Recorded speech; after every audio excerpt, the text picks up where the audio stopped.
আপনি যদি আপনার শরীরকে একটি মেশিনের সাথে তুলনা করেন বা একটি ইঞ্জিনের সাথে তুলনা করেন, তাহলে আপনি বুঝতে পারবেন যে আপনার শরীর বা বডি অলওয়েজ কাজ করছে খাবার হজমে এবং অন্যান্য বিপাক এবং শরীরবৃত্তীয় প্রক্রিয়াকে সম্পন্ন করার জন্য। তার মানে আপনি যখন একটু পরপর খাচ্ছেন এবং কোনো ধরনের বিরতি ছাড়া ইচ্ছার বাইরে গিয়েও যখন অনেক বেশি খাবার দাবার খাচ্ছেন, একটু পরপর খাচ্ছেন, তখন কিন্তু আপনার শরীর প্রপারলি অন্য কাজে মনোযোগ দিতে পারে না। তখন অনেক ধরনের স্বাস্থ্য সমস্যা ক্রিয়েট হয়। তাই সায়েন্টিফিক্যালি বলা হয় যে আপনি যদি সপ্তাহে 1 থেকে 2 বা 3 দিন ফাস্টিং করে থাকেন বা একটি নির্দিষ্ট সময় পর্যন্ত না খেয়ে থাকেন, তখন আপনার শরীরে বিভিন্ন ধরনের অ্যাক্টিভিটিস প্রপারলি হবে।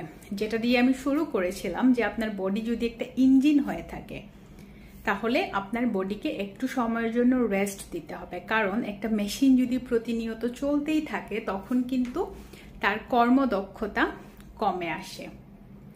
তখন আমাদেরকে ফোকাস করতে হবে কিভাবে ফাস্টিং করে বা না খেয়ে থেকে আমরা আমাদের বডির মেটাবলিজম ইনক্রিজ করতে পারবো, ইনফ্লামেশন দূর করতে পারবো। মুসলিম ধর্মের অনুসারী যারা আছেন তারা বছরের নির্দিষ্ট সময়ে 1 মাস রোজা রেখে রাখেন এবং অন্য ধর্মের অনুসারীরাও অনেক সময় ফাস্টিং করে থাকেন। সেক্ষেত্রে ওনারা হয়তো ফল বা পানীয় খাবার যেগুলো আছে সেগুলো ওনারা গ্রহণ করে থাকেন। আজকে আমি আপনাদেরকে বলবো, আপনারা যদি ড্রাই ফাস্টিং বা ইন্টারমিটেন্ট ফাস্টিং করেন তাহলে আপনাদের কি কি হেলথ বেনিফিট হবে। প্রথমেই আসি ড্রাই ফাস্টিং, যেটা হচ্ছে 12 থেকে 16 ঘন্টা কোনো কিছু না খেয়ে থাকা। আর ইন্টারমিটেন্ট ফাস্টিং হচ্ছে 12 থেকে 16 ঘন্টা শুধুমাত্র পানি খাবেন, অন্য কোনো কিছু খাবেন না। অনেকে সেটার সাথে চা কফি খেয়ে থাকেন, বাট আই উড সাজেস্ট শুধুমাত্র পানি খেয়ে 12 থেকে 16 ঘন্টা ফাস্টিং করা। এবার আসি ফাস্টিং করলে বা না খেয়ে থাকলে কি হয়। প্রথমে যেটা হবে সেটা হচ্ছে আপনার বডিতে একটা গ্রোথ হরমোন প্রডিউস হবে। এতে করে আপনার মেটাবলিজম বা বিপাক প্রক্রিয়া ভালো থাকবে, ওয়েট কন্ট্রোল হবে।